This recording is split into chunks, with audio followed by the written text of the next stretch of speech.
Tom Turcich, thanks so much for joining us. The man who's walking around the world with his dog. How you doing? Good, glad to be here. Good, good. Glad to have you on. Before we kick off, I thought it would probably be a good starting point to give a quick background on you and sort of how we came across you. As you know, our 101st interview series is taking the time to interview some incredible people and find out about their stories. And I came across you in a magazine article, which went into great sort of detail as to how you're walking around the world, and I think it's taken, is it correct, five years so far? And 6 years so far. Okay. Yeah. It's a serious undertaking. Before you tell us more about your walk, I'm quite interested to see sort of how it started. I know it took you, it started when you were 17 and it took you about, what, 8 years before you started walking? Yeah, that's right. I had a friend who passed away when I was 17. My friend Emery, she died in this really freakish jet ski accident.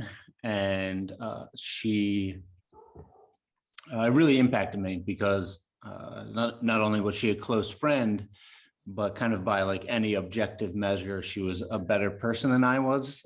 She's much nicer than I was. She was a vegetarian, like of her own volition, since she was 7 years old, just because she didn't want to hurt animals. And she was really, really kind. And so when she passed away, it really impacted me. And I was at a pretty formative age at 17. And I realized that I could go just as suddenly. And so when I started trying to integrate kind of this fact that my death is inevitable and it could happen at any moment, tried to integrate that into my life and how to live. And when I started assessing what I wanted out of life, I knew I wanted to travel. I wanted to experience humanity in a very real and in touch sense. I didn't just want to travel to see the hot spots like Machu Picchu or Buenos Aires or Paris. I wanted to see the world in kind of the most immersive way possible. And so to do that, walking around the world sort of answered kind of everything I was looking for in life. And it was about 8 years of saving and planning until I was able to actually leave, because I was a broke high school kid when I had this idea. I had about $1,000 in my bank account. I wanted to go to college as well because that's just a good base to have. So went to school, worked through summer, saved, graduated, worked and paid off my loans until eventually, when I was 25, just about to turn 26, I had enough money saved up after paying off my loans and everything else that I thought I could make it about 2 years down to Argentina. And so I took my chance and left, and the rest is history. Unbelievable. Just before we sort of head on, how did you say you sort of, I know you wanted to travel and see the world, but sort of walking the world, I know there's only 9 people who've done it so far. That seems like quite a big leap from sort of seeing the world to sort of walking around it. Did you see anything that made you think about it? Were there other guys who inspired you, or? Yeah, there's 2 guys, an American, Steve Newman, who did it in the 70s, and then this British paratrooper, Carl Bushby, who's still doing it. I saw their stories and they really connected with me. Walking just seemed like the kind of like the best bang for your buck kind of thing. You know, I could really stretch out money and every day would be a new adventure. And when I was in Mexico, I would really be in Mexico. You know, I wouldn't just be passing through places. Walking would force me to pass through and stop at like every village. And that's what I wanted. I wanted to kind of be constrained in a certain way, to travel very slowly and to see the world as it really is and not just the highlights. And when I first started this, there was no real intention of even documenting anything. I was just going for myself. And eventually, as I was passing through these interesting places, I started taking photographs to share them and kind of developed the photography through that. But initially, it was really just for myself and just to see how the world really is, and walking seemed like the only way to do that. So in that 8-year period, so we talked to a lot of people around, goal setting and having these kind of big overriding objectives in your life. One of the theories says that the more people you tell about your goal, the more likely you are to complete it, because you have that level of accountability. So in that 8-year thing, when you went to school, you were working, you were saving up to walk around the world, did you tell people that was the plan? And if so, what was their reaction? And if you didn't, what was the reason behind not doing it? Yeah, I would say it was the opposite. I told very few people. Okay. Well, I did have, when I first had the idea when I was 17 in high school, I had speech and communications class. And in the speech, I said that I was going to walk around the world. And so after that, though, when I got to college, I told maybe a few people that was my plan. But for me, it was kind of, I didn't want to be one of these people who talks about doing something, just either you do it or you're not doing it kind of thing. It really bothers me when people talk about the things that they're going to do as I'm going to be a writer, or I'm going to be a photographer, whatever it is. It's like either you're writing or you're not writing. Either you're a photographer or you're not. You're either taking photographs or you're not taking photographs. And so I didn't want to talk about it until I was doing it. Okay. And so, yeah, I didn't tell many people, but as the years went on and I sort of started shaping my life around it more and more, after I graduated college, I ended things with like a long-term girlfriend, because it got to the point where my life was either going to go with her or it was going to go on the walk. And so by default, I had to start talking about doing the walk, because my life was being shaped by it and the decisions I was making to move towards it. And it eventually just became such a part of how I identified myself, even before the walk, that I would tell some people, but it was really out of necessity, and that this is something that, that this is why I'm making these decisions, this is why I'm living at home, this is why I'm, working 2 jobs, and this is why I ended things with my girlfriend. And eventually, kind of that, through telling people, I was able to get some sponsors and stuff like that. But for a long time, especially through college, I didn't really talk about it until later. So you get to, was it 25, 26, I think you said, when does a point come where you go, right, I'm leaving next week? Or, you set yourself that day to go, right, this is the start of my walk around the world? Yeah, there's one false start when I was 24. I wanted to go. So the way I had it planned out, I was going to walk, or I did walk the Americas, but I needed to start in the spring to time it so I could get down to the bottom of South America over 2 years in summer. And so I could take a boat to Antarctica. So I knew I needed to leave in the spring.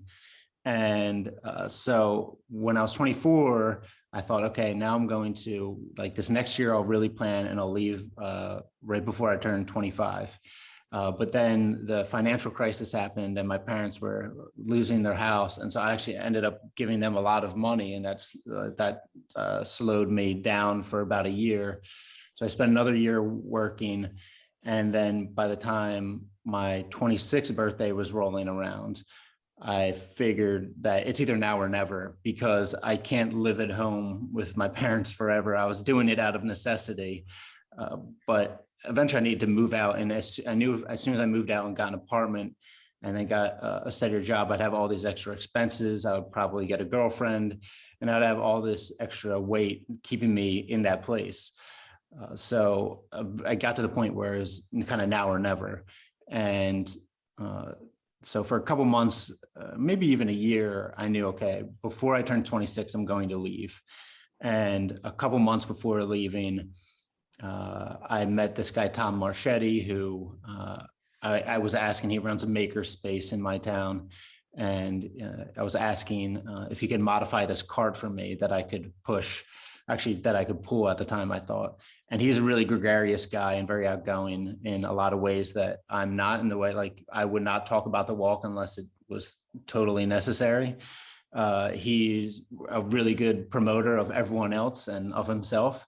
And so he kind of took my idea and was behind it and believed in what I was going to do. And so he was trying to find me sponsors and set up a couple press conferences, and ultimately found me Philadelphia Sign, who sponsors me now, and who donates $1 a mile into Emory's scholarship fund. But so that was like, that really helped, and having him kind of promote me went a long way, because I'm not, self-promotion does not come, I don't know if it comes naturally to many people, but definitely does not come naturally to me. But yeah, it ended up working out, and a couple months before leaving, got the sponsor, and then started the day before I turned 26. So that's April. So April 2nd, 2015, you set off. That's right. Yeah. You set off from New Jersey. What does that day look like? Day was great. It's a beautiful sunny day. I walked out my front door at 7 a.m. and I had a bunch of family and friends and neighbors there to see me off. We got some donuts from a great donut shop, and just walked down the street. Actually, I had another girlfriend at the time, and so she walked with me all the way to Philly, actually. So it's a very short walk. It's maybe 15 miles, something like that, maybe even less, to over the Ben Franklin Bridge into Philly, where my family met me over there. And then I walked through Philly a little bit outside the city, and then found a place to camp, basically on this off of this bike route a little bit. But it was really peaceful and very ordinary, because it's just walking, and I was only just outside of Philadelphia that first day. And so this thing that kind of had been building up in me for 8 years, and this excitement of leaving, there was a lot of excitement, but I had no idea what was ahead. And the first day was so kind of mundane, and just, I've been walking somewhere I've walked many times before. Oh. So it's a very gradual start, but a good day for sure.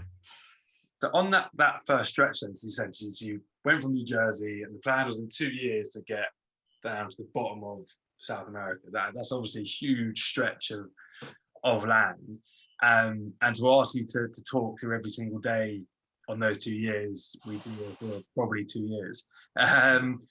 In that stretch, then there's two questions. The first one, when did it dawn on you, kind of the scale of what you were undertaking? So obviously said you walk into Philadelphia, it's pretty mundane, pretty normal. So when did it really go, shit, I'm actually on my own now, and I'm walking around the world? And then the second part is, in that initial stage, were there any kind of standout moments or experiences or things, that have happened that completely took you by surprise, or made you look at yourself in a different way, or reflect, or anything like that? Yeah. So the first question, it's interesting, because the great thing about walking is that it's very gradual. And so even like transitioning from country to country on kind of a larger scale, say when I go from Ecuador into Peru, or Chile into Argentina, whatever, there's not like these big changes. I don't feel these big cultural shifts, or these big shifts, because I'm moving through it slowly and have time to adjust to each country. And so when I started, the first 2 years all the way down to Argentina and Uruguay, I don't know, I'm sure there was a lot of moments where I was like, this is amazing. I can't believe I'm out here in Mexico or in Guatemala, wherever it is. But it's kind of so gradual, and my progress is so slow and so limited each day, that the changes never come on really quickly. I would say maybe the first time where I felt that, man, I'm really out there, I'm really in this now, was that first border crossing into Mexico, because that was the first time I was walking abroad. I'd been abroad before to Europe and Canada and in the Caribbean, but I'd never been walking, especially like in a border town in Mexico, in Reynosa, which at the time was a pretty violent place. And so to that first border crossing was really intense, and just trying to navigate this new country with this puppy that I had kind of just adopted about a month and a half before, maybe even less. That was a lot to take in, and that was really a feeling of, oh man, I'm in it now.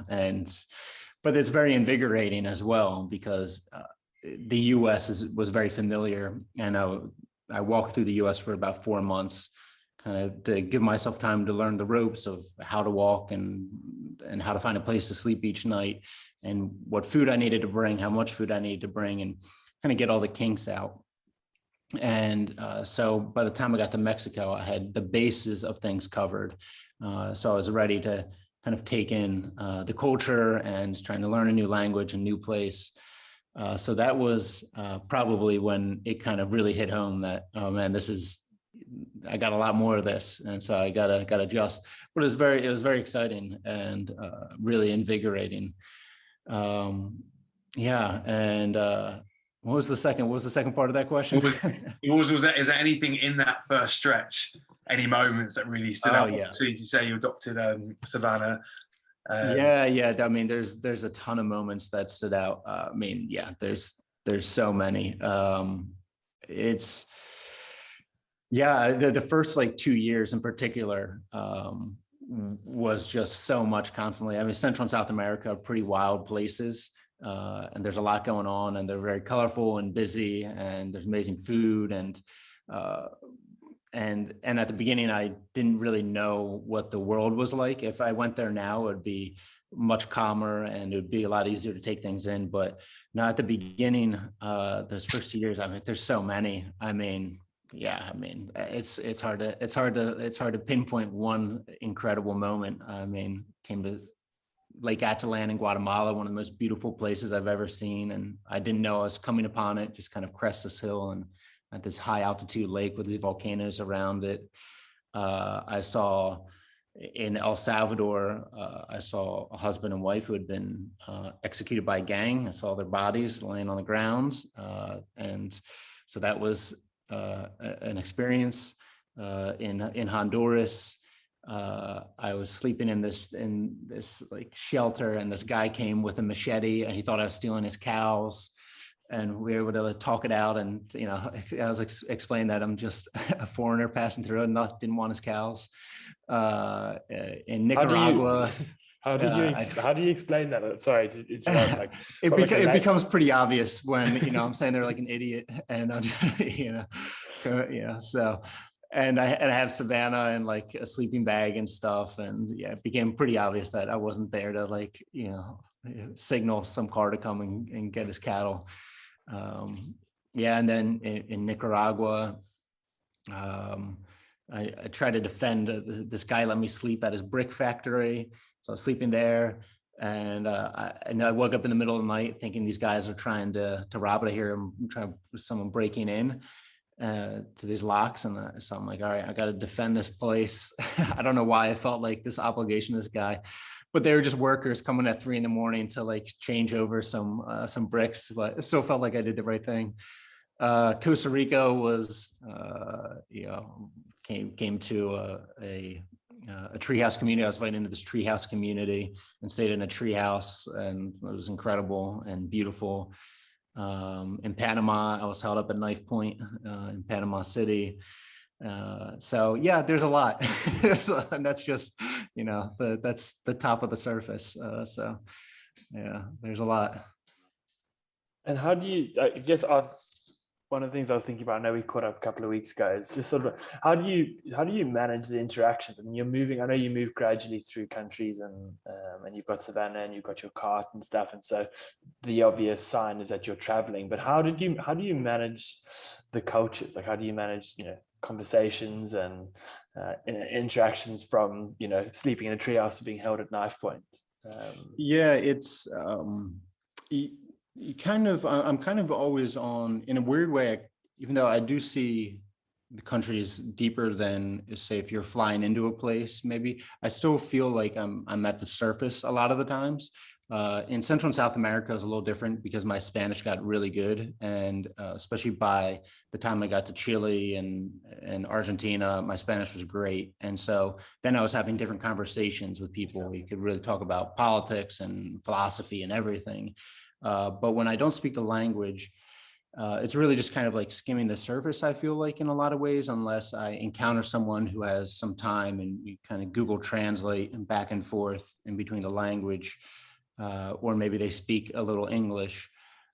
But culturally, I've become pretty adept at just kind of, I'm always an outsider, and I'm tall and white, and I have a dog, and I'm pushing a baby carriage, so like I stand out like a sore thumb. But when I get into a place, eventually, you just kind of learn to fit in wherever, whoever you're with, and whatever setting I'm in, and whatever food we're eating, and whether we're praying or we're not praying, and how we're praying. So it's just, I think it just comes down to just being curious and being respectful, and also, one of the great lessons of the walk is just how. I had this thought all the time when I was in South America, in particular, walking through the deserts, and I would want to get through this desert faster than I could. Say it was 4 or 5 days through this desert, and I just wanted to be on the other side. And kind of this lesson was driven home every day, where it's like, you can only walk so far in a day. And that's what I would had to keep telling myself, and that would just pound it into me over and over again. So you can only walk so far in a day. And so I really learned sort of the limitations of myself, and traveling so much, you see people living in different circumstances. You see people living like in those deserts that I was in. You'd see some guy living basically in this little bamboo hut, maybe selling motor oil or something like that.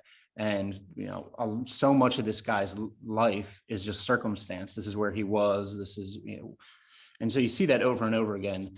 And so when you see that most of life is probably just chance, and you really can only control a very small portion of your life, even your choices, probably you can only control, maybe you can't control them at all, who knows. But that's just a big, in a broader sense, you become more accepting of people, and more understanding of whatever setting you're in, whether it's eating like guinea pig in Ecuador with some indigenous people, or if it's praying in Algeria with some very devout people. It's like just as easily, I could have been born in this place doing this exact thing, and you'd be no different. But instead, I was born in America with an American passport, and in a culture that kind of reveres adventurism and individualism. And so this is where I'm at. I mean, whereas, just as easily I could have been anywhere else. So I think in a broad sense, just having kind of an understanding that, people are very limited and small, and that includes yourself. And so you just kind of, that helps you find a lot of acceptance and for whatever culture you're in, and enables you to adapt a lot better. It almost sounds like there's a massive sense of perspective you gained, especially through South America, with all those pretty nuts experiences, which the consistent theme with them was a knife with a lot of them, which seems like a strange kind of underlying consistency of the experiences. But that sense of perspective, and then the ability to use that to then understand, actually, when you then put it into context with your goal and what you want to achieve. And I think so much of life, people set themselves these goals and then get really angry and frustrated and pissed off if they haven't got to where they thought they would get in a particular time frame, or they didn't complete it. And actually, this ability to take a step back and look at the bigger picture, understand the context and perspective, is a huge skill to have. Now, and this is kind of slightly off, did Savannah play into that as well? Because you didn't set out to have a dog on your walk. You adopted Savannah in Texas, if I'm not wrong, and also all of a sudden you've now got another being that you're responsible for, that you're taking on this walk. So did she play a part in that kind of bigger perspective piece as well? Yeah, Savannah was a great teacher. She still is. So I adopted her in Texas. Like I said, she was just a puppy. And so she kind of grew up on the road with me. It's the only life she's known is walking 24 miles a day and being nomadic and being her. So her home is me, you know, and the cart. And she really, when the cart is moving, she's just like amped up and she knows, you know, we're moving, it's time to go wherever. But I took a lot of lessons from her too, because, you know, I don't know how she's feeling all the time. And there's days where I'm walking and I just feel terrible, you know, and I'm too sore, or maybe I ate some bad food and I feel sick. And I look over, and Savannah, no matter how she's feeling, she's walking those 24 miles a day and like it's nothing, and she's not complaining, and her tail's wagging. And then at the end of the day, she wants to play and she's happy. And so over these hours and hours and hours and miles of walking next to Savannah, and at points, again, especially in Peru and in Chile, when I'm in the desert and there's nothing else around and it's just me and her walking there, I'm constantly looking down at her, and it's like, man, okay, if I can just be like Savannah and just like kind of almost be, maybe not even present or mindless, or just, you know, just do your deed.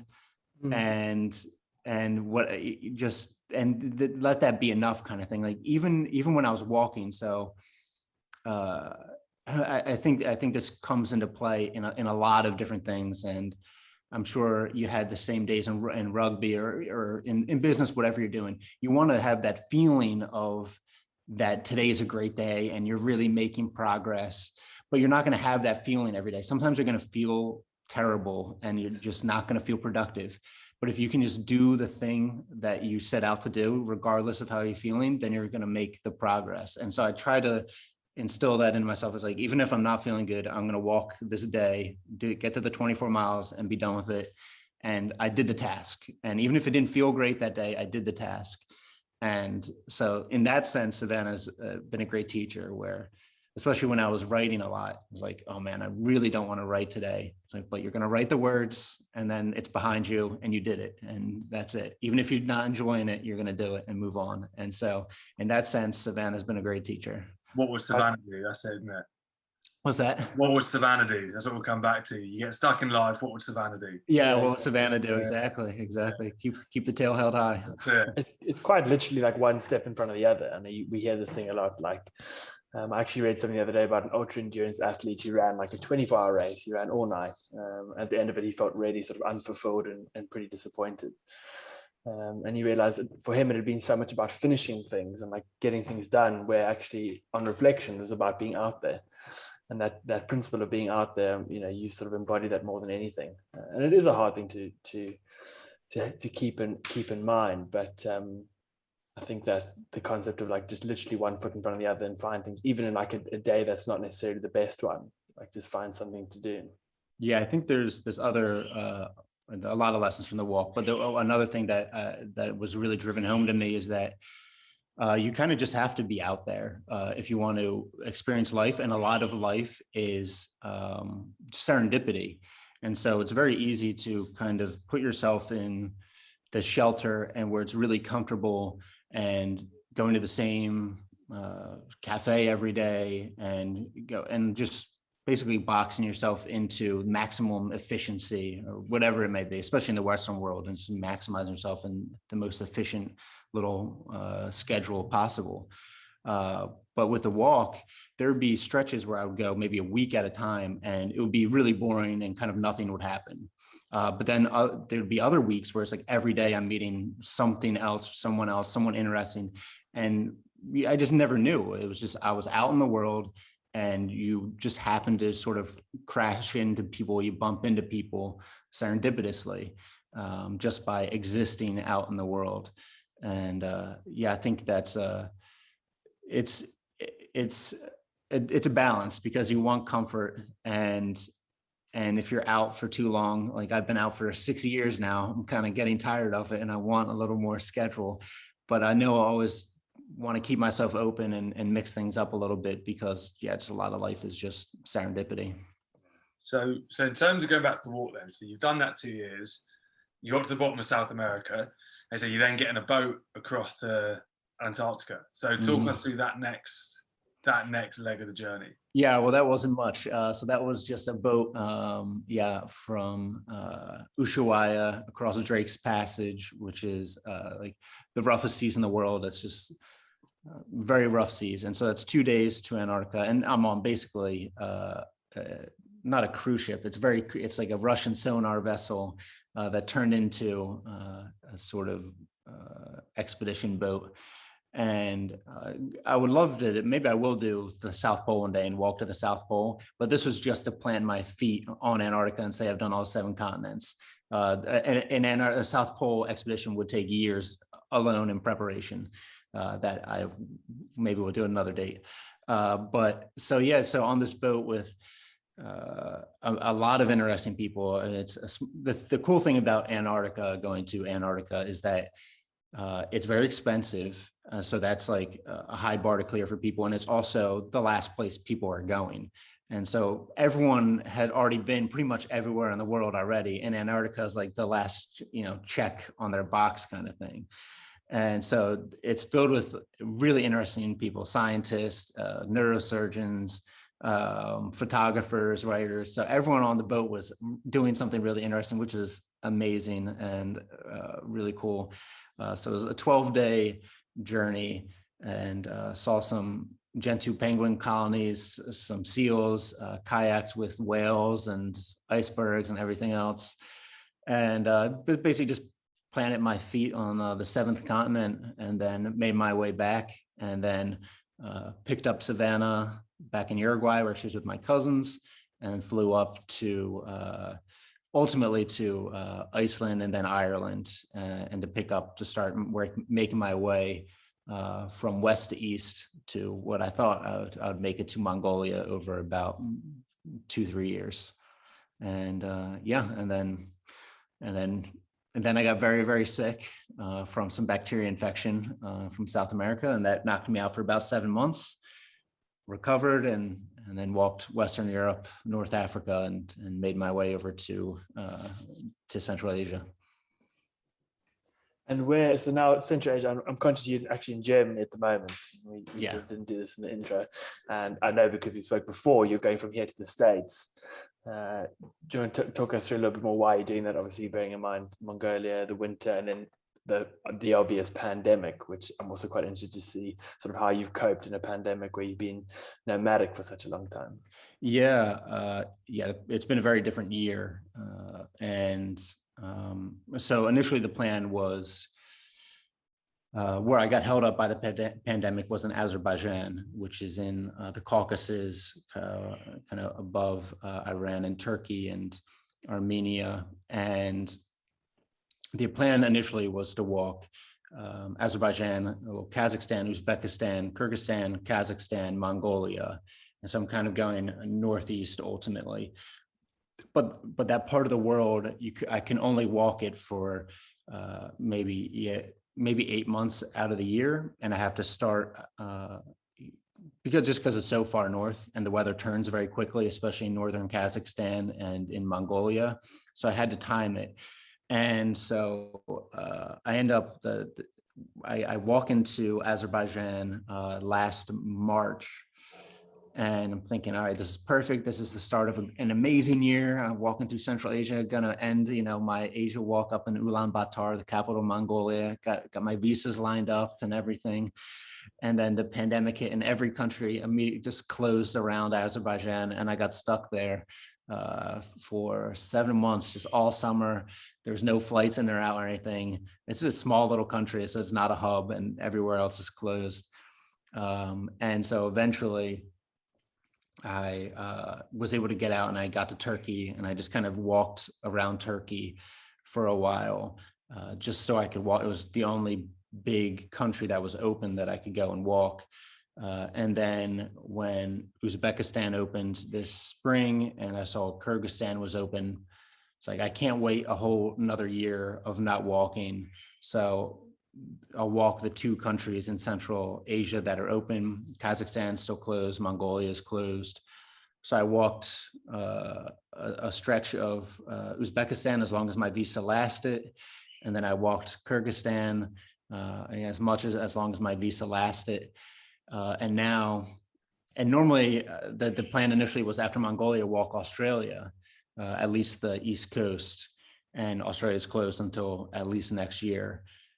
So the plan got totally scrapped and screwed up. Everything got screwed up. But I've been doing this for so long as well that I also never wanted this to be my entire life. I thought it was going to be a 5-year walk, and it's going to end up being a 7-year walk. And I don't feel like making it an 8-year walk, because it is really beautiful and it's this great adventure, but it's also really difficult. And it's especially difficult the longer it goes on, because it's just more time I'm away from my friends and my family, and from my cousins having their kids and everything. And so it's getting to the point now where, at the beginning, I would have waited, as long as I needed, but I've been doing this long enough and where, all right, I'm not just going to wait around for another year until these places open up. I got to keep moving. So now we're walking the last leg of the walk, which is West Coast to East Coast, Seattle to New Jersey. But to get back into the US, I had to get some paperwork for Savannah in Europe. So that's why I'm in Germany. Just lots of things to balance. And so that is why I'm in Germany now. And the past year has just been strange and strange for everyone. So, can't complain. And just to clarify again, before you said at the start, there's no shortcuts here. It's literally, you don't use any transport, any vehicles, unless it's crossing over seas and oceans. Other than that, literally your 2 feet toddling along. Yeah, probably should have clarified that at the beginning. But all the way from, Denmark to Azerbaijan. That's like an unbroken line. I took ferry from Spain to Morocco, from Morocco back to Spain, because Morocco and Algeria have a border closed. Ferry back to Algeria, ferry to Italy, and then from Italy to Azerbaijan, it's like one unbroken line. Even actually in Turkey, the Bosphorus Bridge is this bridge that crosses from Europe to Asia. And they closed it maybe a decade or more ago to pedestrians. And I was the first pedestrian they ever granted permission to, like, private citizen to cross it on foot. So it was incredible. I got a lot of news coverage, and because it's a really big deal, they never granted permission for someone to cross that on foot. So I actually walked from Europe to Asia over the Bosphorus River on foot with police around me and everything. So it was pretty incredible. Was that holding Savannah up and doing the old puppy dog eyes, was it? Please. Yeah, please. Yeah. So what's the longest stretch, as you say? So that's that Italy up to Azerbaijan. What's the longest stretch of unbroken walking? Yeah, I don't know if it would be from Italy to Azerbaijan, if that would be, but South America was about 5,000 miles. It's huge. So that was probably the most unbroken. Yeah, I flew from Panama to Colombia in between North and South America, because there's this brackish, swampish jungle that kind of divides the 2 countries or continents. So yeah, either South America. I mean, even from New Jersey to Panama, I think that's 4,500 unbroken miles, and then South America 5,000. I think it's probably a little less from Italy to Azerbaijan, maybe 4,000, something like that. So yeah, generally like 4,000 mile stretches. And how many miles have you covered so far? I've covered 22,000 around there. So yeah, probably like 22,000, because Savannah, I adopted Savannah at the bottom of the US, and I had walked about like 2,000 miles already. So she's at like 19,500 about. So I'm at like 21,500 or so. Yeah. A fair few. So yeah, fair few. Yeah. Went through some steps. We've obviously spoken a lot about your experiences and dealing with different countries and bits and bobs like that. You've walked 22,000 miles. Like, that's a huge physical toll on your body. So in terms of like yourself, mentally, physically. How has that all been for you? Yeah, I think ultimately it's been a huge boon. It's been an incredible experience. The walking itself, well, physically it's very low impact. I do get just like tight, and I need to stretch more and more. I might just be getting older. But even, when I'm walking and just holding the same position, you get very tight. But walking too is kind of like this meditation. And when I'm doing it for so long, it's super clarifying for whatever issue I'm facing, and it's kind of the thing where it just works in the background. Today when you have the screens, and you can get whatever food you want on demand, everything, any need you have, every want you have, you can satisfy immediately. But walking kind of works in the background, and you don't really realize you're working through problems as you're walking until they're resolved, and you realize, oh wait, okay, this is nothing, or whatever. You find a solution. So in that sense, it helped me come to terms and find peace with a lot of things. And really, ultimately, it just comes down to like finding peace with like your limitations. And that's something that we touched on earlier. But I think that's the lesson for pretty much everything. Everything just comes down to just accepting that you can only do so much. You're just a small little being. And even at the beginning of my walk, the thing that really was on my mind for years was ending things with my girlfriend and making that decision. And it wasn't until about 4 months into the walk that I had kind of was able to resolve things. And that was after 2 years after breaking up with her. Could never really was totally satisfied with that. You want everything. But, it just came to terms that, this is life, you can only do so much. And then, and then down in South America, I remember laying under the stars and like in Chile, and in the driest desert in the world, and there's never any clouds, and I'm up at altitude, and there's just a million stars overhead. And this is after 6 months of walking through the desert, basically. And just kind of like being crushed by how many stars there are, and feeling it like a weight sitting on your chest. And that was like a very profound moment of just acceptance. And so in general, in the broader sense of all this walking, I think it's given me a lot of perspective and a lot of peace of mind and a lot of acceptance of my life. But as it's gone on and on and on, I kind of am ready for a different chapter, and so I'm trying really to, like, my natural tendency now is like I'm looking forward to going down to a bar and getting a drink with my friends, because it's been 6 years without that. And I'm really trying to pull that back in and just like, okay, just finish this thing as best you can, and then you'll move on with that. But it's getting harder every day. The final stretch. The final stretch, yeah. Final stretch. I read one of your Instagrams, and it was all about sort of finding purpose in each day, and I think that sort of speaks to what you're talking about now, and such an interesting point, but also one that's very difficult. I mean, you're someone who's done this for 6 years, and you've got the final stretch, and still it's a factor, It's fascinating. I just wanted to wind back. I'm conscious to jump back a little bit. Like the comparison between your walk and your movement for 6 years, and then the lessons you learned in that, which I think are hugely tangible for anyone listening to this, and sort of that compared to a lockdown. Do you have like a lockdown lesson? We've all gone through the same experience, which is there's 9 people have done what you've done, and then we've all gone through a pandemic and lockdowns in some shape or form. What's your sort of lockdown lesson, or what have you taken from the lockdown that you found helpful in maybe approaching this final stretch? Yeah, I would say that the lockdown, the lesson would be the same as it is with the walking, which is just kind of you do what you can every day, and then just be satisfied with it.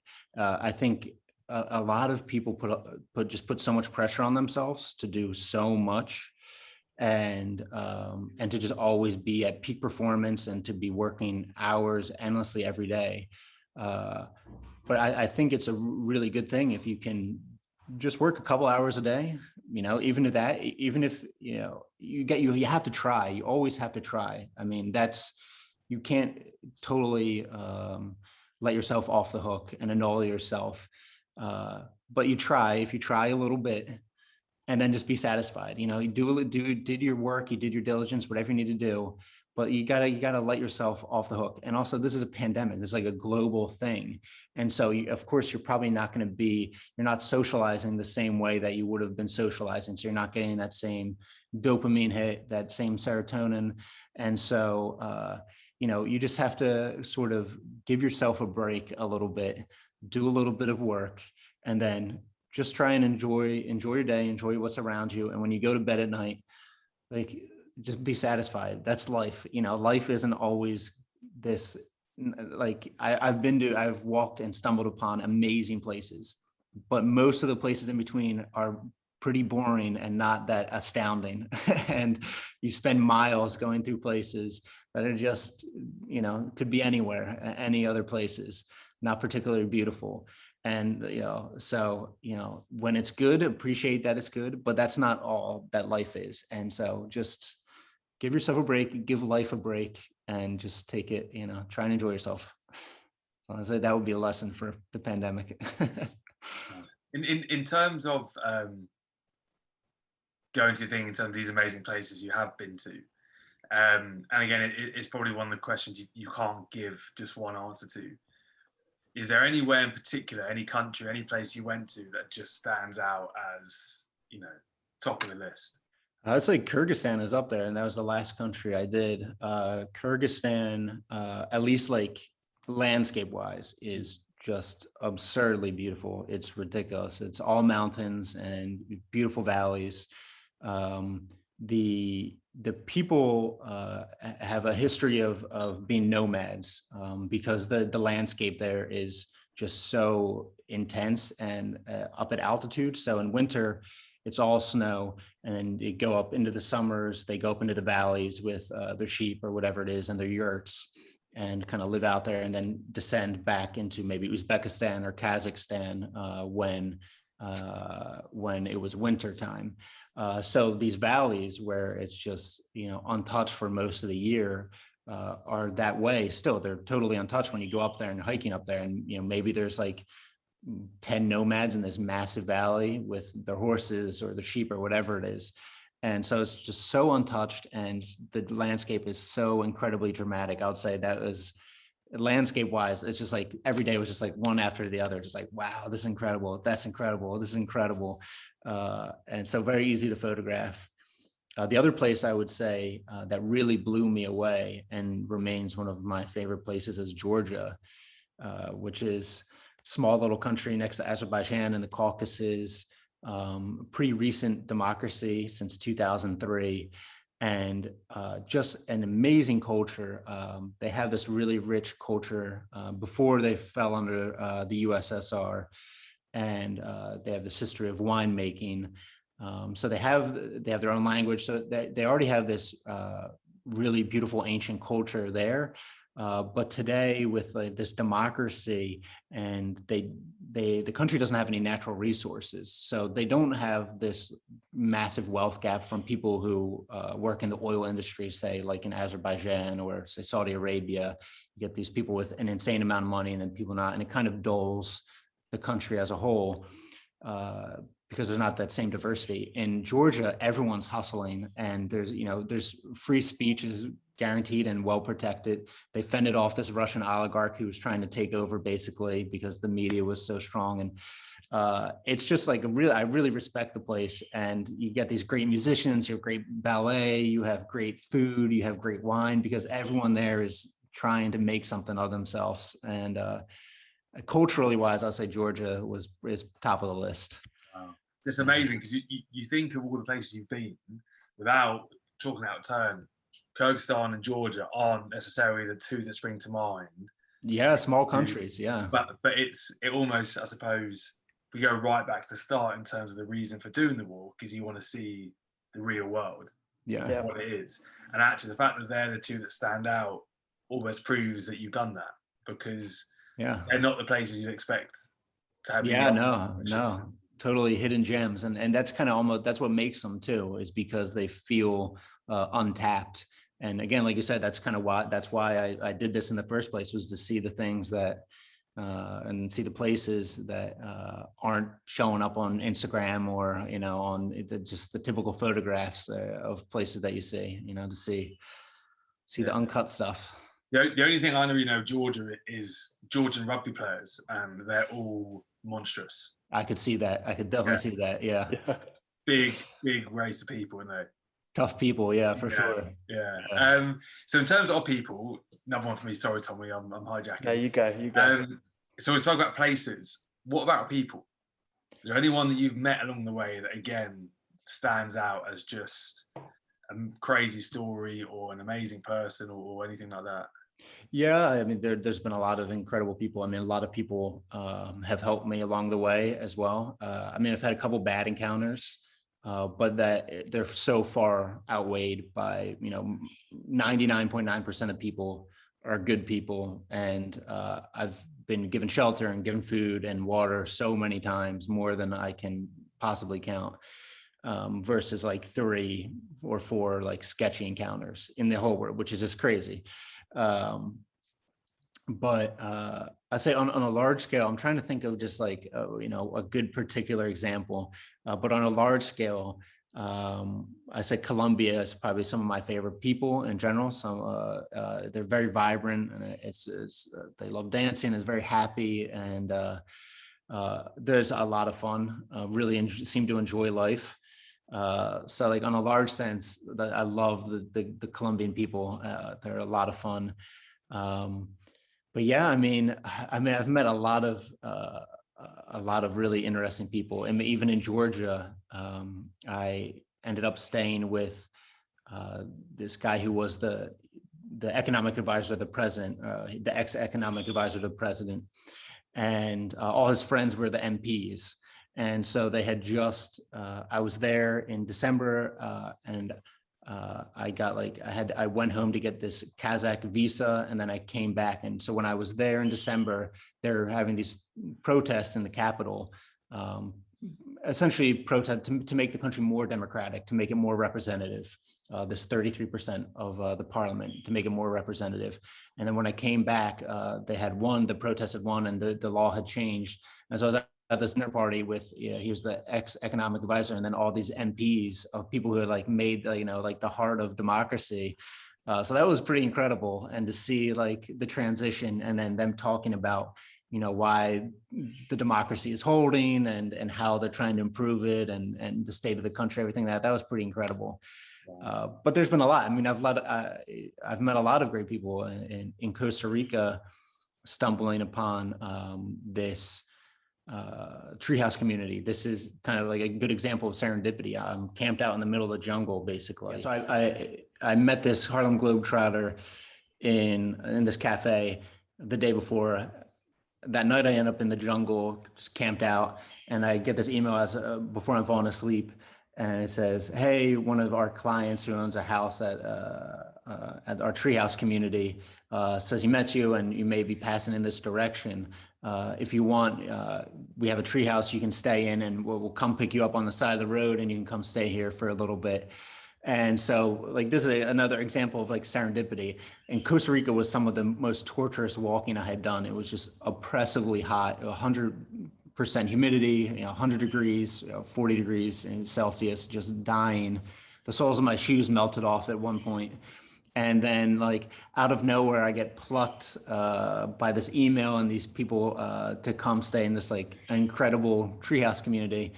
And the owner, this guy, Matt Hogan, really good guy. He was in the first X Games with Shaun White. It was him and Shaun White were the 2 snowboarders in the first X Games. And his father was the governor of Maryland. And so like, again, this is just like I never would, this is just serendipity, you know, I never would have met this incredible person if I hadn't been walking through like Costa Rica and been out there. If I had stayed at home, I never met him. But yeah, I mean, there's a lot of good people and a lot of interesting people I've met. But those are the two probably that come to mind.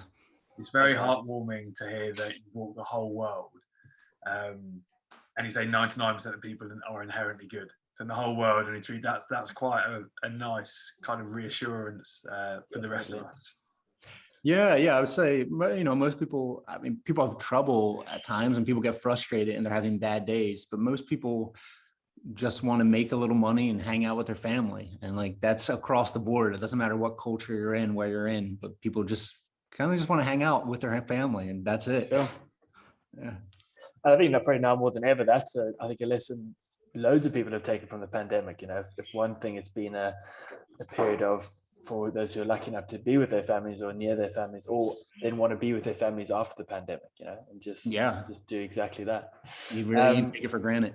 Yeah, for sure. So I've kind of written down some themes as we've been going. We've kind of covered places, people, and the one question I've had right from the beginning is the cart. This cart sounds like interesting, but I think there's a two parts to that. The one is obviously the physical cart, and sort of, but the other side maybe from a metaphorical point of view, like what's in your cart. We've sort of covered what's in your cart for the walk, but what's in your cart after the walk, like, you know. So first of all, like what's in the cart now, obviously that changes seasons, and then what's going to be in your cart when you finish the walk. Yeah, so the cart that you're referring to is just basically a big baby carriage that I push. It's a Thule, and the reason it's a cart in the first place is because when you walk in such long distances across countries, it's not like I'm on these hiking trails and there's this infrastructure built up. There's times I go 4 days, maybe without a town. And so I need to carry enough water for me in Savannah. I need to carry dog food for Savannah. So the cart is kind of the only way. I don't think no one's walked around the world with just a backpack. I don't know if you could do it just because you're just going to encounter stretches where you need to have more than you can carry in a backpack.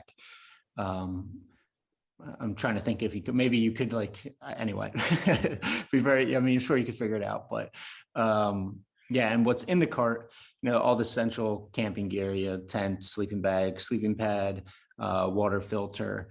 I also carry a laptop and a camera for photos, editing photos, writing, dog food for Savannah, booties for Savannah if she ever needs them, which she never does, but I just have them just in case.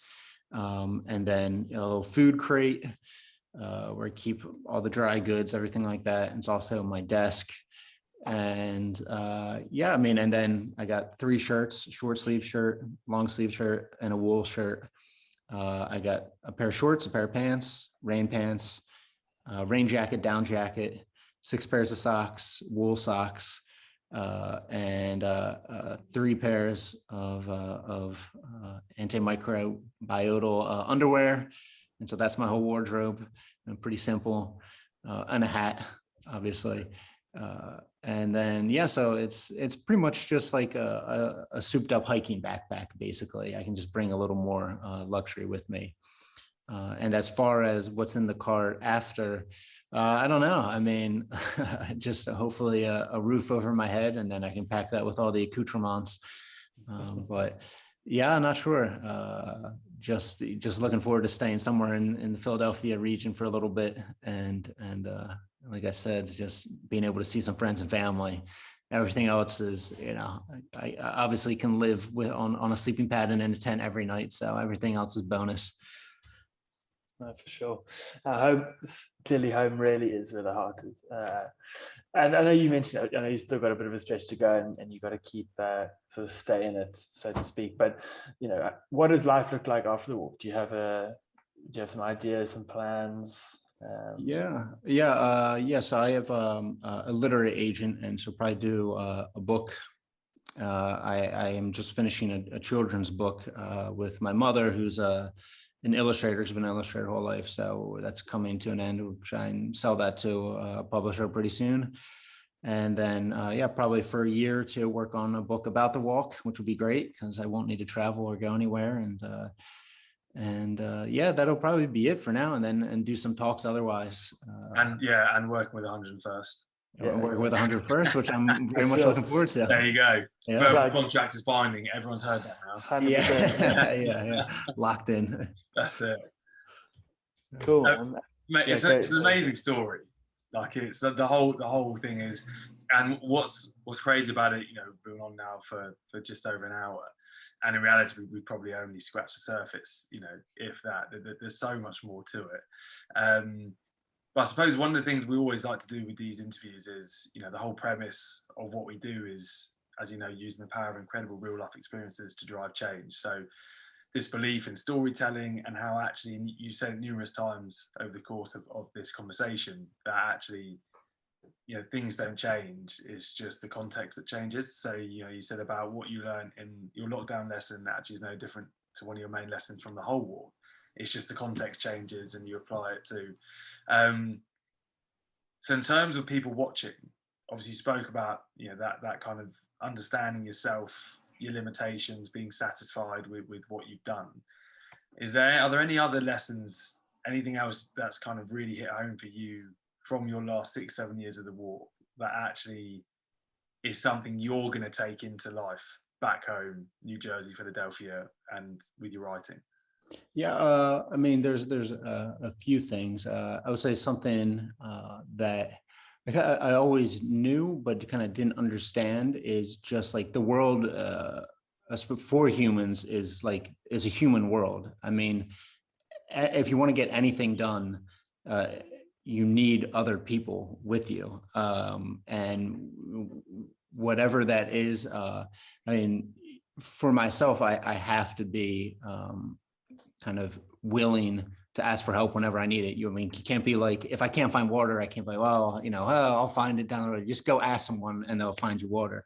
But I think that applies for any problem basically that I've encountered, is that kind of, if you ask for help or if you want something done, you got to bring other people into the fold.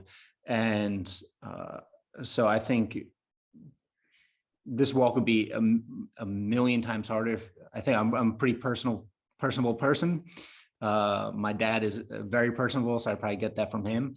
But I think it would be infinitely more difficult if you don't kind of value people and respect people. And I think that applies in the business world or anything. But yeah, if you want to solve any complicated problem, any problem at all, you know, you need people, and yeah, you got to bring them in. Awesome. Yeah, that's awesome. I think that's such a powerful way to sort of wrap up today too. I think that message to anyone listening, I mean, just on an individual level, that is so profound. And you know, Will and I have our own sort of story, and even starting this business, like, we wouldn't be here if we didn't sort of work with each other all the time, you know, and ask things of each other constantly. So I think that really hits home for me, and I'm sure it does to you, Will. And I guess sort of just then to round up, Tom, obviously firstly, we're so grateful that you took the time today in between your travels between different countries. Where can we follow you? We'll be putting some bits up over the next couple of weeks. So where can we follow you? Where can we find out more about the book? Like, where's the best place that we can send people to? Yeah, most of it's on Instagram. I'll do like The World Walk, but it's The World Walk across platforms, Facebook.com, Instagram, YouTube, The World Walk. Easy as that. Too easy. Well, Tom, it's been an absolute pleasure, and we really loved listening to you and hearing your stories. And undoubtedly, there's a hell of a lot here, and I think people can get a lot from it. So, a big thanks from 101st, and we're really glad to have you. Yeah, glad to be with you guys. So I mean, it's going to make my 10,000 steps a day really seem like nothing, but yeah, get to it. You're bummed. Yeah, exactly. Cool. Thanks so much, Tom. Cheers, dude.